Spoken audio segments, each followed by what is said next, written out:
Well, good afternoon, everyone. Thanks for being here. We appreciate that on this good, cool Georgia wintry day. A lot better than some other places anyway. So we wish our neighbors around the country that they'll stay warm and safe over the next few days with this weather we're having. So we'll expect ours in the next few days as it impacts us here in our state. We're here to talk about something that's important to all of us today, and that's education. You know, education really is the foundation for our state's success. It's hard to talk about economic development. It's hard to talk about job creation, public safety, even health care, if we're not talking about improving education in our state and for our people. So I thought about that. You know, education really is the reason that our state has been the best place in this country in which to do business for the last 10 years. And if we want to continue that distinction, we cannot just maintain what we're doing from educational opportunities, we must improve. That's what we're going to talk about today. Over the past few years, we've made tremendous strides to improve, and as we've invested in our education in Georgia.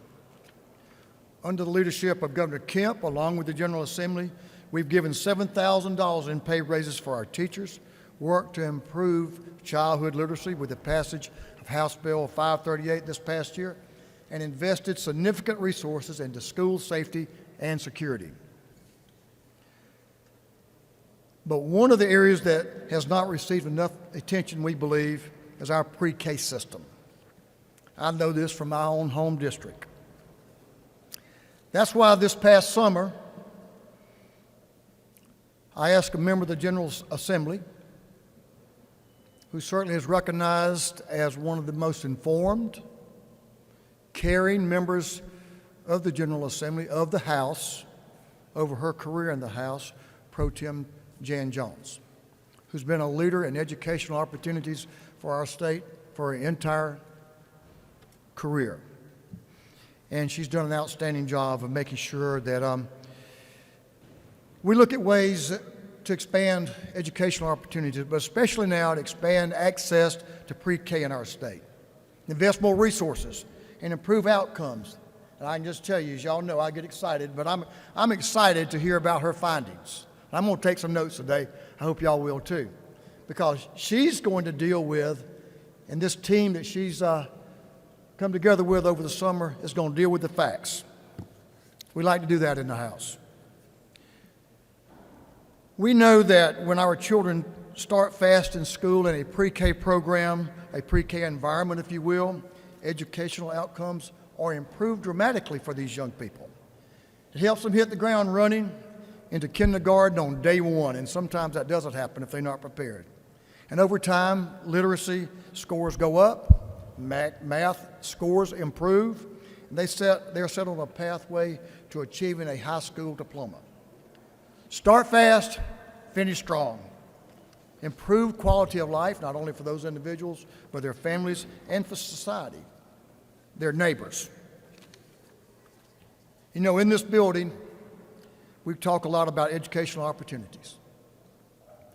It's my belief one of the best predictors of educational success is having a strong foundation at the pre-K level.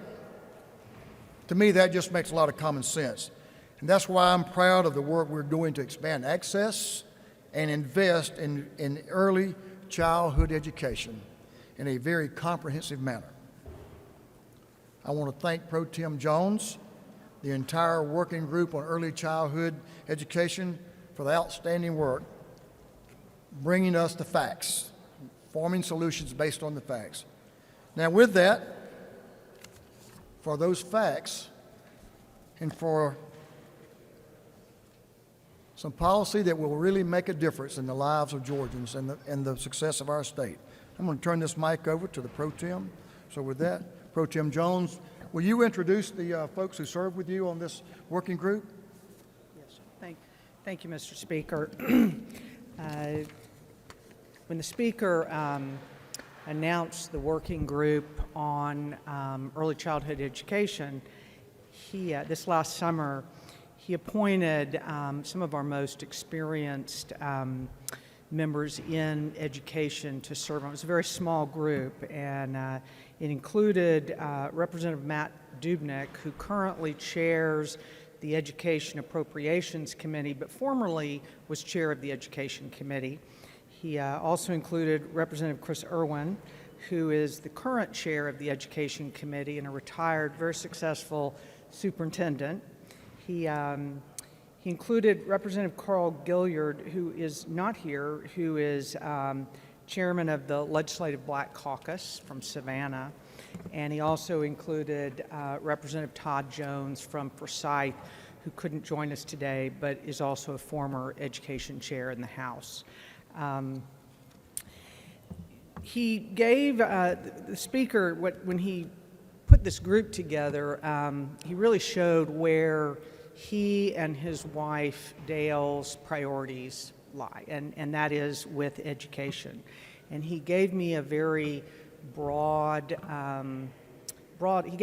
license to look at what was the state of pre-K in Georgia today, and what recommendations did we have to make it more accessible to Georgia's youngest students, more effective in preparing them for success in kindergarten and beyond, but also to make it more available by looking at the providers and what did they need so that they could open classrooms for the children. In general, what I concluded, and I think the group concluded, was that we just haven't really done a full evaluation of pre-K in a very long time.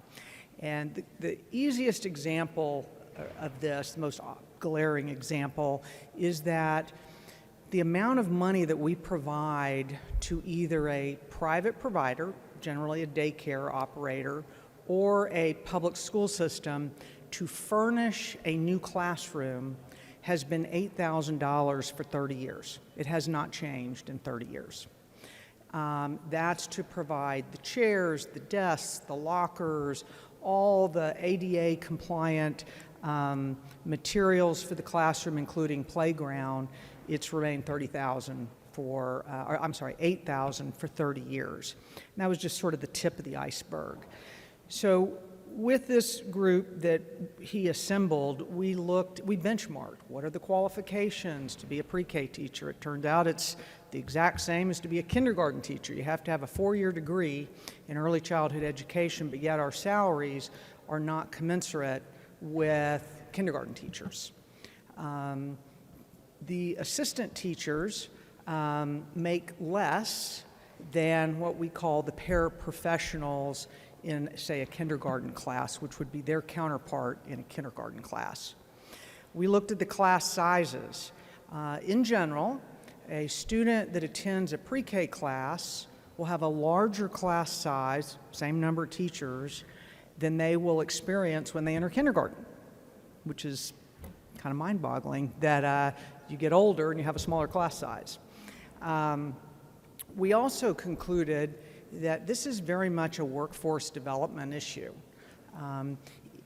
The more children that have true availability of pre-K, the more parents that can more quickly re-enter the workforce. Because as you know, particularly in the last few years, child care costs have gone up tremendously, and we've seen a number of many parents drop out of the workforce, hopefully temporarily, until their children enter full-time school. And so this particularly affects women. And we have a lower workforce participation rate today post-COVID, but in particular with women. And so I see this as most importantly important for preparing young children to have the greatest success in K through 12 and prepare, but a secondary benefit is also encouraging earlier workforce involvement. So we did come up with a number of recommendations The sum total of these recommendations would cost approximately $100 million a year. It would, that $100 million would come out of lottery. As most of you know, the lottery revenues can only be used for two purposes: pre-K and Hope Scholarship and Hope Grant. We are fully funding Hope Grant and Hope Scholarship today at 100% of the tuition rate. That happened with Governor Kemp's recommendation last year. We have an excess in revenue in lottery reserves right now. We're required to have about 700,000. We have more than 700 million. We have more than double that sitting in the reserve now. So there's about $1 billion extra dollars sitting in the reserve. There's certainly a sufficient funding to fund all of these recommendations. And that's what we will be working on with Representative Dubnik's help this next, during the budget process. So to go over quickly what the primary recommendations are. Number one is to reduce the class size from 20, maximum class size from 22 to 20, which was what it used to be or was prior to 2011. When I was here, I remember that change. Following the Great Recession, we had too many withdrawals from the lottery for Hope, Scholarship, and Grant, and pre-K, and we had to make adjustments at that time. We do not have that problem today, and it's time to go back to a maximum class size of 20. It also affects, that in particular affects your workforce, because for a teacher with the same credentials, we're putting a greater burden on the pre-K teachers by asking them to have a larger class size than kindergarten classes, which by and large are more like 18 to 19 students, depending on the school system. I've also recommended that we align the salaries of the assistant teachers and the lead teachers with what the state funds for K through 5, or K through 12 teachers from the state, so that it would be easier for future legislatures and governors to benchmark the salaries and keep them the same. They're greatly similar, but not fully, and it is important to keep in mind that the vast majority of school systems supplement the state salary schedule.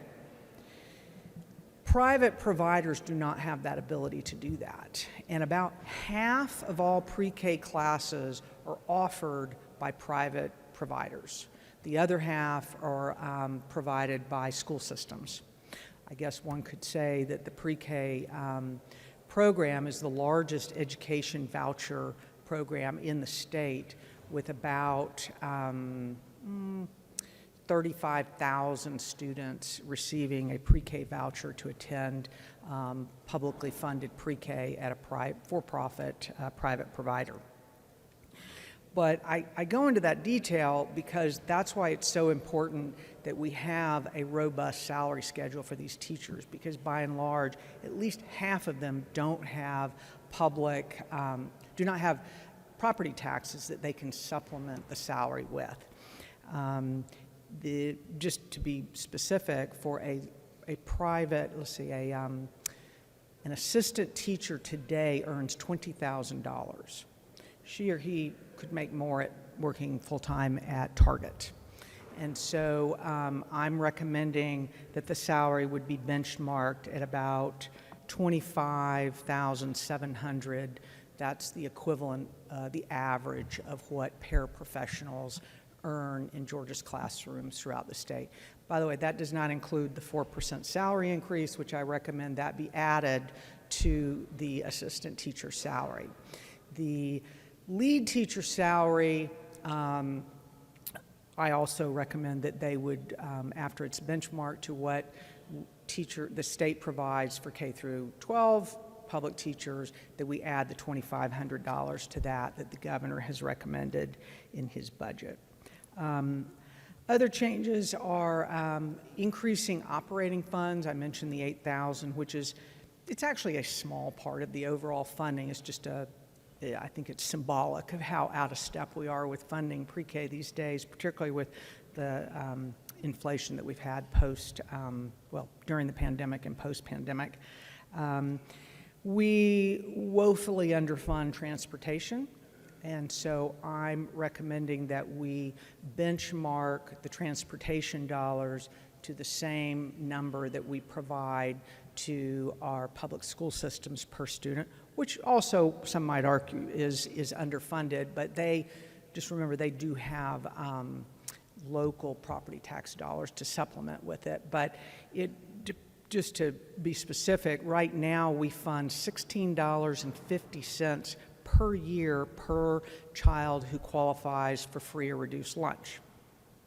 We provide no transportation funding for the rest of the children. I'm recommending that we fund about $80 per child for every child, whether they attend a public school pre-K or a privately provided pre-K class. In addition, on the furnishing the classroom, I'm recommending that we do a refresh every 5 years of $15 for wear and tear on the classroom materials.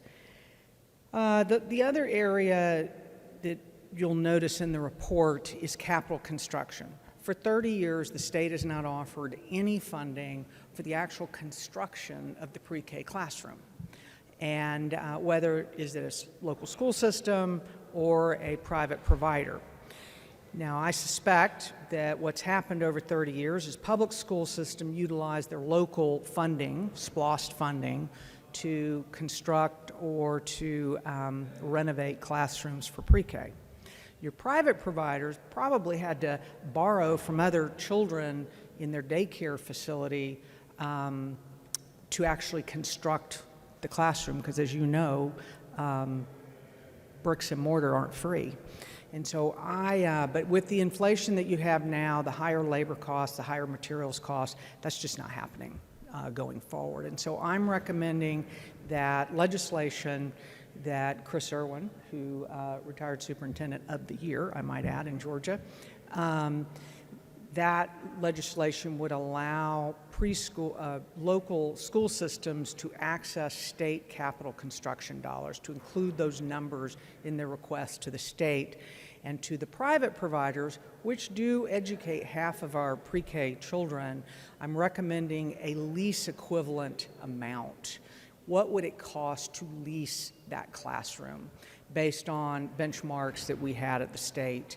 And they would get those monies yearly for offering that space.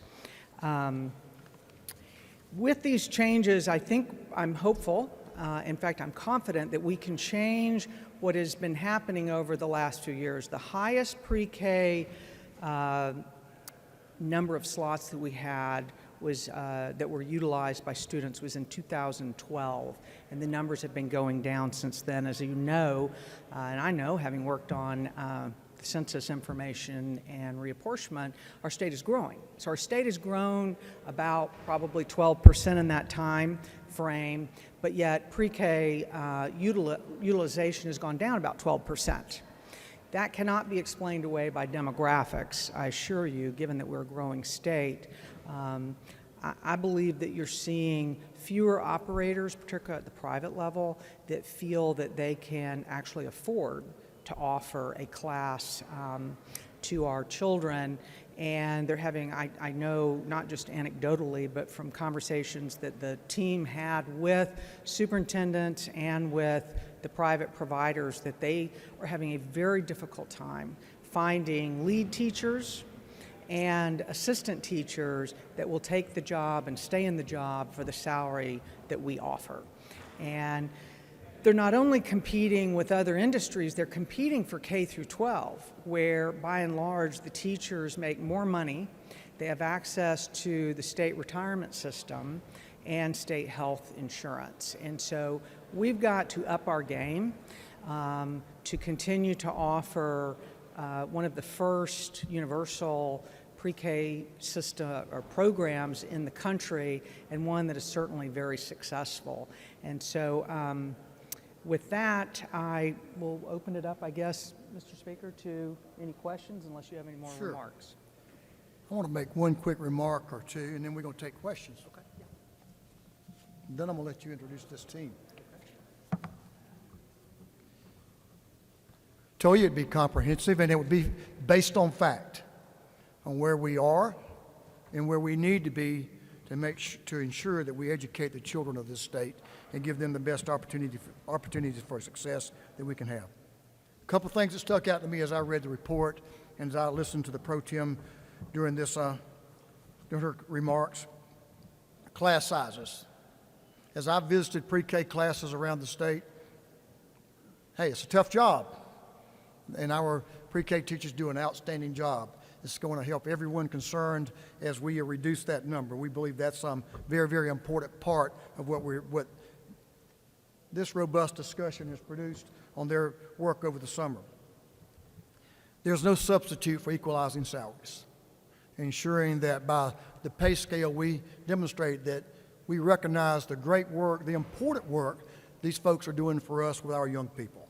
And that's something that's we've waited a few years on, but we're getting the job done now as we ensure that the resources are put in the right place. I think the alignment of the pre-K teachers puts them in a good place in their school environments as they interact with other professionals in the education system, lets them know that they're appreciated and they will be rewarded for their work and their commitment to those children.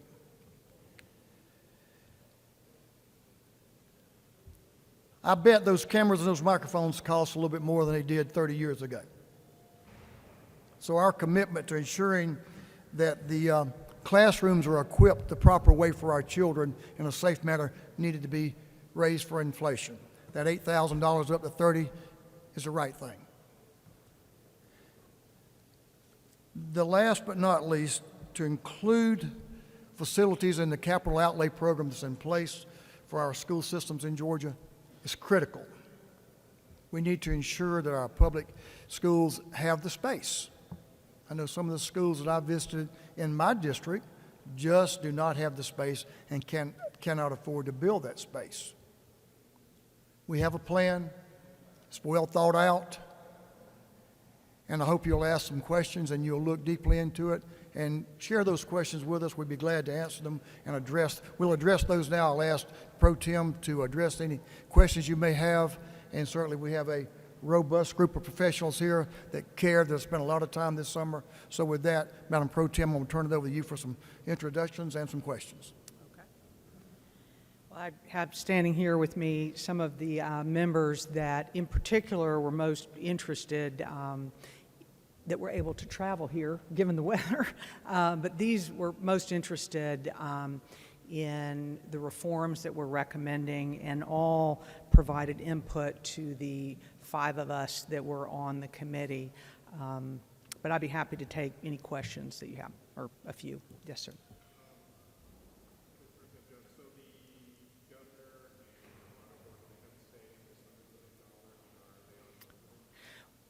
Well, it'll be a part of a process, but before I published the report, I did meet with the governor's staff to go over all of the recommendations. And we would have to appropriate the money out of what has been recognized by the governor's OPB, or we could ask for an increase in the revenue estimate out of that excess reserve. And I suspect I know we will be having a conversation about both of those options. Yes, sir. The excess lottery reserve, is your idea that you would spend those down over a period of years on your efforts? Well, it would be, if the money came out of that this year, it would be $100 million, but the money's replenished every year. And so we wouldn't continue to take it out of that 1.6 billion that exists now. It would, new monies would come in each year.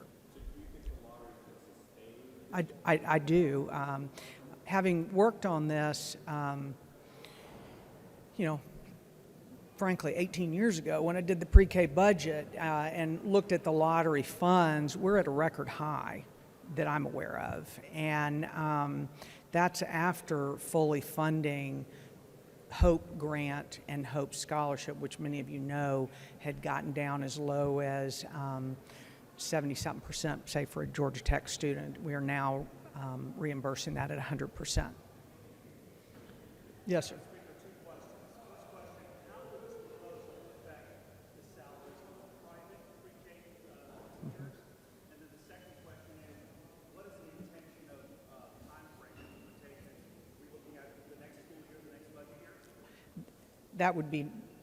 That's what I would hope, that it would affect the next school year. That's what we're budgeting for. The budget would be signed in May, and then it would go towards the next school year. So the salary schedule would be the same for the private and the public pre-K providers. Some public pre-K providers, meaning school systems, supplement that salary, not all. For example, Houston County supplements its 49 public pre-K classrooms, Houston County Public Schools, whatever they supplement to their K through 12. Cherokee County, on the other hand, a county that I represent, has 10 classrooms in public, and they do not supplement at all. So you'll see a wide variation. It's why it's important that we offer a fair wage, given that we don't dictate that with the public providers. So the salary schedule would be very similar the first 6 years. After 6 years, it would be exactly the same as what the state provides for K through 12 teachers for pre-K. It's actually slightly higher the first 6 years. Yes, sir.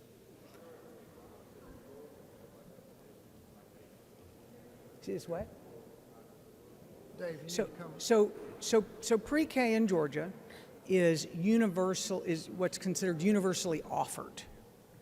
But I have a chart in here that shows what we call saturation rate. And you'll see it varies from low 30s to a very high percentage. And what I looked at is what percentage of kindergarten students approximately participate in public pre-K. Recognizing that there are many 4-year-olds whose parents teach them themselves. Additionally, there are many students in some areas of the state that will attend a private school for 4-year-old preschool or a church school that isn't counted in these numbers. I was just trying to get a relative understanding. And in a couple cases, it looks like, if you look at the chart, and it'll be published, it'll look like it's 100% or more than 100%. It's not actually that. To get technical, we fund pre-K by the classroom, not by the student, unlike K through 12, which is by the student. In a very low density county where most residents are low income, we may offer 2 full classrooms paid for so they can hire teachers, and instead of 44 students, they may only have 30 students. But we know there's no other option. There's no private pre-K provider, and it's very important in those areas that those children have access. So it may look like we're funding 100% or more, but in actuality, we're not funding more than the number of 4-year-olds. But that chart, when you see it, does give you an idea. For example, Gwinnett County, one of the largest school systems in the country, and certainly the largest in Georgia, only offers 2 pre-K public classrooms. And I think they're in their career academies. I'm not quite sure. But that is a concern of mine, because there are children, particularly low-income children and immigrant children, who absolutely, some of which absolutely need access with the big yellow school bus. And so I'm hopeful that by implementing these reforms, that we will see a more robust offering of public pre-K in areas that have a very low percentage in which they offer it. I'm not choosing either as being, I think they're both important. There are parents who very much want to go to a private provider because they take the child not to the school system at where they live, but near to where they work so that they can commute with the child. They may have other children in daycare and they want them all at the same place. But there's a need for both. But one of the shortcomings, as I see it in some school systems, is that both in South Georgia and in the metro area and North Georgia, we do have too few offerings at the public or the private to serve the needs of all the parents who want to avail themselves of publicly funded pre-K. I recognize and respect those who make other choices. Yes, ma'am. See the what?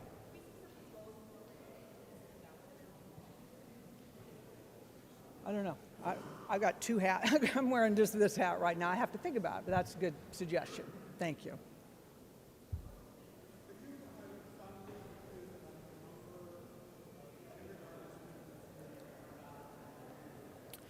Okay.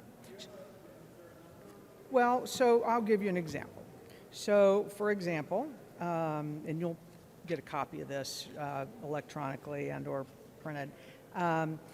If you look at, let me get it here in front of me. So I have a map that shows the percentage. I call it the saturation rate. It was my way of visually seeing what percentage of students relative to kindergarten attend publicly funded. And, you know, one county that's relatively low is Forsyth County. It's 44%. Some of those just attend no program. Some of them may attend a private school program or church program. You know, I'm looking here at Chatham County, 62% attend. So of that other, you know, roughly 38%, some of them may attend another program or no program. And it's hard. I have the wait list information, and we've always, for 20 years, we've focused on the wait list. What the wait list doesn't capture, there's only a wait list if there's a classroom that you wanted to attend and you put your name on a wait list. How many children are not attending a pre-K classroom that would if that classroom were opened? And I would, my conclusion is that there are more that would attend it. It's not going to be 100%, but there would be more if we paid better so that more classrooms could open, more classrooms could be constructed, and more teachers would teach. You know, how much more, I don't know, but I know based on talking to the school systems and to the private providers, there would certainly be more. Thank you.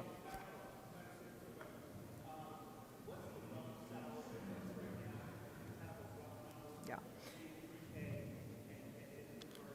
So on the assistant teacher, it's about $6,000 or $7,000 difference.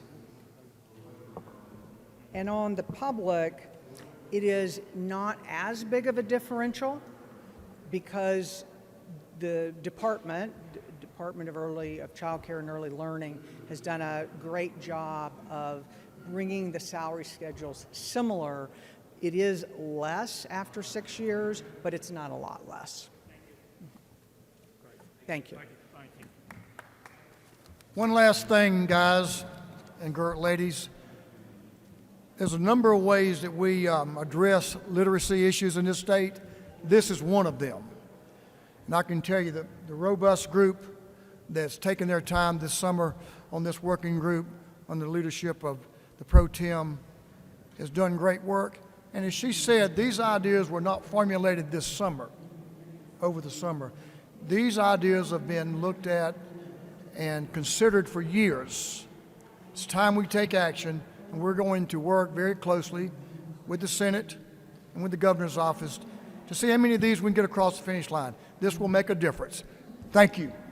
Thank y'all for being here.